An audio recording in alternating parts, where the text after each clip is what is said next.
আসসালামু আলাইকুম। হ্যালো বন্ধুরা, কেমন আছো সবাই? আশা করি ভালো। আমরাও তোমাদের দোয়া এবং ভালোবাসায় আলহামদুলিল্লাহ ভালো আছি।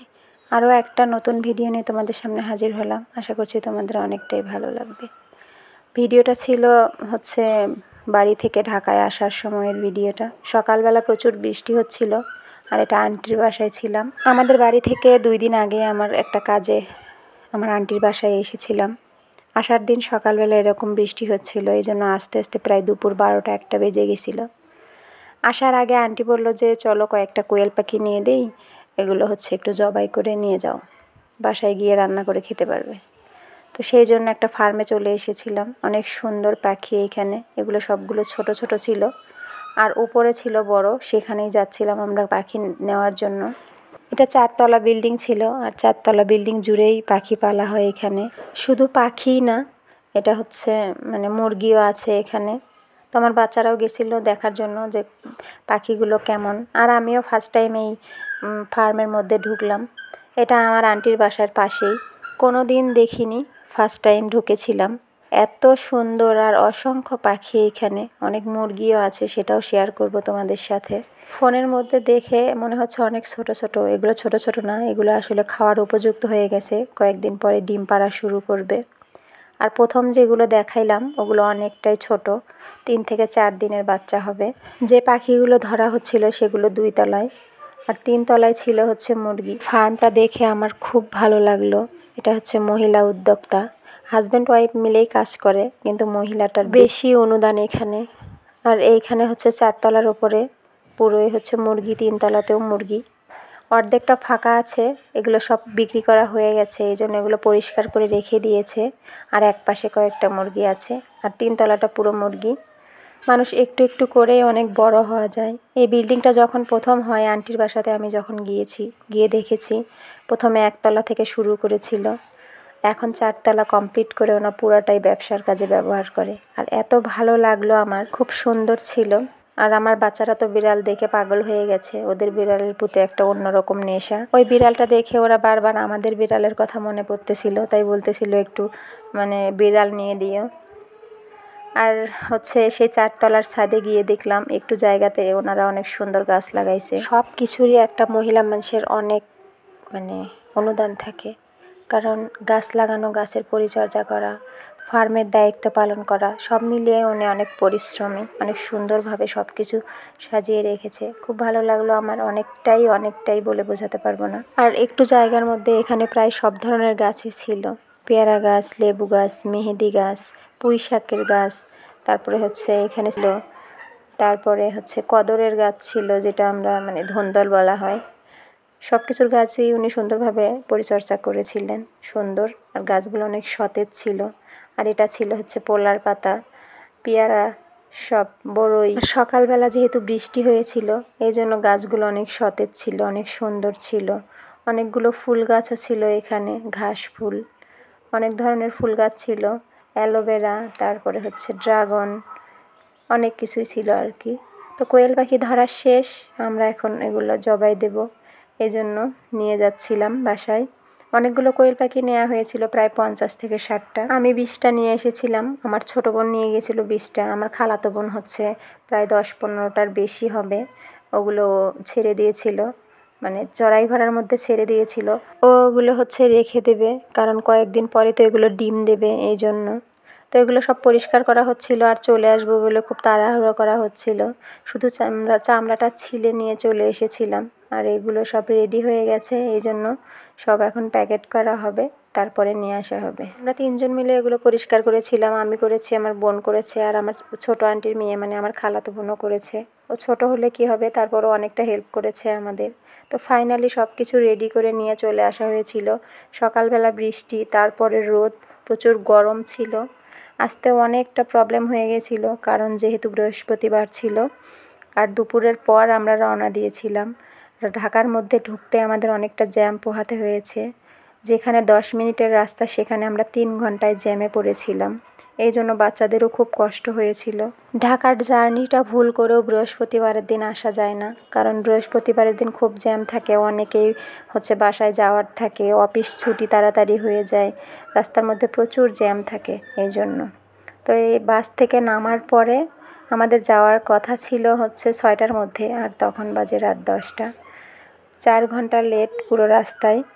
বাচ্চারা পুরো নাজেহাল হয়ে পড়েছিল, খুব কষ্ট হচ্ছিল। পুরো ঢাকায় 8 বছর থাকার মধ্যে এতটা কষ্ট হয়নি, এইবার ফার্স্ট টাইম এতটা কষ্ট হয়েছিল আমার। ঈদের সময় আমি কখনো এতটা জ্যাম পাই না। বাচ্চারা কান্নাকাটি শুরু করে দিয়েছিল বাসের মধ্যে। তো যাই হোক, অনেকটা জ্যাম পাওয়ার পর ফাইনালি ঢাকায় পৌঁছে গেছি এবং সিএনজি করে বাসার উদ্দেশ্যে রওনাও দিয়ে দিয়েছি। কিছুক্ষণের মধ্যে বাসায় পৌঁছে যাব। আর পৌঁছানোর পর আর ভিডিও করা হয়নি, কারণ অনেক ক্লান্ত ছিলাম। রাস্তার মধ্যে যে করেছি ওটুকুই। দীর্ঘ 22 দিন পর বাসায় পৌঁছবো। জানি না বাসার কী অবস্থা, তবে খুব খারাপ অবস্থা আমি জানি। প্রত্যেকবার আমার বাসার এরকমই অবস্থা থাকে। বাড়ি থেকে আসার পর আমার খুব কষ্ট হয় গোছাতে। আর এটা পরের দিনের রান্নাবান্নার একটু ভিডিও করেছিলাম, সেটাই শেয়ার করলাম তোমাদের সাথে।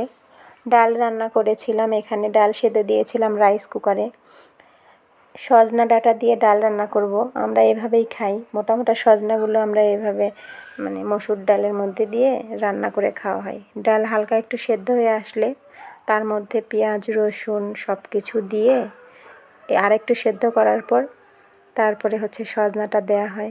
সজনাটা দিয়ে যে তো আর ওটা নাড়াচাড়া করা যায় না, তাই আগে ওটা সেদ্ধ হওয়ার পরে ডালটা হচ্ছে সুন্দরভাবে ঘাটে নিতে হয়। তারপরে সজনা ডাঁটাটা দিতে হয় এর মধ্যে, দিয়ে তারপরে আমরা পেঁয়াজ রসুন দিয়ে বাগার দিই। তো সেইভাবে ডালটা হচ্ছিল, এখানে ডালটা রান্না হচ্ছিল। এখানে ডালটা প্রায় সেদ্ধ হয়ে গেছে, এটা এবার আমি সুন্দর করে ঘেটে নেব।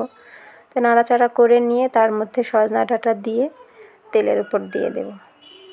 তো বাসার অবস্থা খুব খারাপ ছিল, খুব অবস্থা খারাপ। ছেলে মানুষ একা প্রায় 15 দিন বাসায় কি করেছে বুঝতেই পারতেছেন। অনেকে আছে অনেক গোছানো, তো এতটা গোছানোও না, যেটুকু পারবে আর কি। অফিসের ঝামেলা থাকে, এই জন্য সব কিছু করে উঠতে পারে না। যেটুকু পেরেছে রান্নাবান্না করে খেয়েছে, রেখেছে ওভাবেই। ছেলে মানুষ তো আর অতটা ধুলাবালি পরিষ্কার করতে পাবে না, বা হচ্ছে কাপড় কাচতে পাবে না। যাই হোক, যেটুকু করেছে ওইটাই আলহামদুলিল্লাহ। তো আসার পরে অনেকটাই পরিষ্কার করতে হয়েছে আমার, সেগুলোই করতেছিলাম। মাঝে মধ্যে এসে রান্নাটাও ভিডিও করতেছিলাম। এখানে আমার হচ্ছে সজনা ডাঁটা দেওয়ার পর দেখলাম সেদ্ধ হয়নি, এই জন্য আরেকটু পানি দিলাম ওর মধ্যে, দিয়ে তারপরে এটা আবার নতুন করে সেদ্ধ করে নেব। কারণ ডাঁটাগুলো ওরকমই আস্তই ছিল, একটু মোটা ছিল, এই জন্য সেদ্ধ হতে একটু দেরি হয়েছিল। এই জন্য এটার মধ্যে আরেকটু পানি দিয়ে এটা আবার সেদ্ধ বসিয়ে দিলাম। তো এটা ভালোভাবে সেদ্ধ হতে থাক, এদিকে আমি আবার অন্যান্য কাজগুলোও সেরে নিচ্ছিলাম। এরপরে প্রায় সজনা ডাঁটাটা সেদ্ধ হয়েই গেছে, অফ স্ক্রিনে এটা করা হয়ে গেছে। তারপরে এই যে ফাইনালি সেই ডাঁটাটা দেখো সুন্দরভাবে সেদ্ধ হয়ে গেছে। এটা এখন বাগার দেব, তেলানি দেব, যে যেভাবে বলে আর কি। তো পাতিল গরমে দিয়ে দিচ্ছি, এর মধ্যে সাদা তেল, পেঁয়াজ কুচি, রসুন কুচি, তেজপাতা সব কিছু দিয়ে এবার ফোড়নটা দিয়ে দেব। পেঁয়াজ কুচিগুলো ব্রাউন ব্রাউন করে ভেজে নেওয়া পর্যন্ত অপেক্ষা করতে হবে। এগুলো সুন্দর করে ভাজা হয়ে গেলে তারপরে আমি ডালটার মধ্যে ঢেলে দেব। যদিও বা হচ্ছে ডালের প্রচুর গরম ছিল, মাত্রই হয়েছিল, এই জন্য আর অনেকটাই ডাল হয়েছিল। ডাঁটার জন্য মনে হচ্ছিল পাতিলটা ভরে যাবে, অনেক বেশি হয়ে গেছিলো। এই জন্য আমি একবারে তুলে ঢালতে পারিনি, একটু একটু করে মগে করে নিয়ে তারপর ওর মধ্যে দিচ্ছিলাম। তবে এইভাবে সজনা ডাঁটা দিয়ে মসুরের ডাল রান্না করলে অনেক মজাদার হয়। ডালের একটা আলাদা টেস্ট থাকে, তার মধ্যে আবার সজনাটার আলাদা টেস্ট থাকে, খুব ভালো লাগে। এই যে দেখো অনেকটা ডাল রান্না করেছিলাম, কারণ সবার পছন্দের। পাতিলটাও ভরে গিয়েছিল, খুব ভালো হয়েছিল রান্নাটা, এই জন্য সুন্দরভাবে খাওয়া হয়েছিল সবার।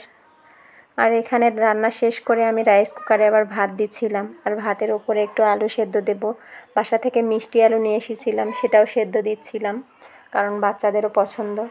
এজন্য কয়েকটা মিষ্টি আলু আর আলু সেদ্ধ দিয়েছিলাম ভর্তা বানানোর জন্য রাইস কুকারের উপরে। আর মিষ্টি আলুর উপরে যেহেতু একটু লবণ দিলে ভালো লাগে টেস্ট, তাই একটু লবণ ছিটিয়ে দিলাম।